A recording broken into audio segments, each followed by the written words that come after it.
Alors Mats Sonata est ma première pièce pour piano, on va dire officielle. C'est ma première pièce aussi qui a été éditée. Donc dans ma carrière de compositeur, c'est une pièce qui est importante pour moi. C'est une pièce qui s'inspire d'un poète et peintre que j'admire énormément, qui s'appelle William Blake, qui a écrit un poème qui s'appelle Mad Song. C'est un poème de jeunesse. Et ce poème complètement fou, porte bien son nom.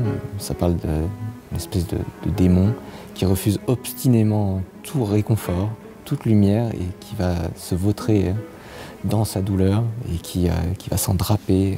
Ça donnera une musique extrêmement torturée, à la fois tempétueuse, parce que le démon surgit à travers des vents sauvages. Anna Kipiani, qui sera l'interprète de la pièce, a remporté le Piano Campus de l'an dernier, et était Campus d'or. Et je pense qu'elle aura l'occasion de mettre ses talents de virtuose au service de cette pièce extrêmement exigeante. En quoi consiste ta pièce pour violoncelle et piano ? Alors cette pièce s'appelle Frozen in Time. Elle s'inspire d'une photo, une photographie prise par la NASA. C'est une photographie d'un satellite de Saturne qui s'appelle Encelade. Il y aurait un océan en fait sous la surface d'Encelade.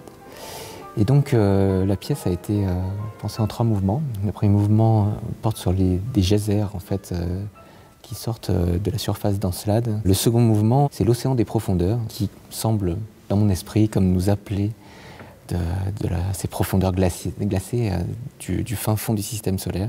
Et le troisième mouvement s'appelle marée gravitationnelle. Et la musique là est beaucoup plus rythmique. Et il y a même une danse des microparticules, des bactéries qui pourraient peupler la mer enfouie et secrète d'Encelade. Alors pour les 2 rubaiyats, je me suis inspiré des œuvres de Omar Khayyam. Omar Khayyam, c'est un mathématicien, astronome et poète, je crois du XIIIe siècle, si je ne me trompe pas, qui a écrit notamment des quatrains. Et les quatrains, en persan ancien, ça s'appelle des rubaiyats. Et les rubaiyats de Khayyam fêtent la finitude de la vie, le fait qu'on doit profiter de la vie tant qu'on est sur Terre. C'est une musique extrêmement méditative et très étrange.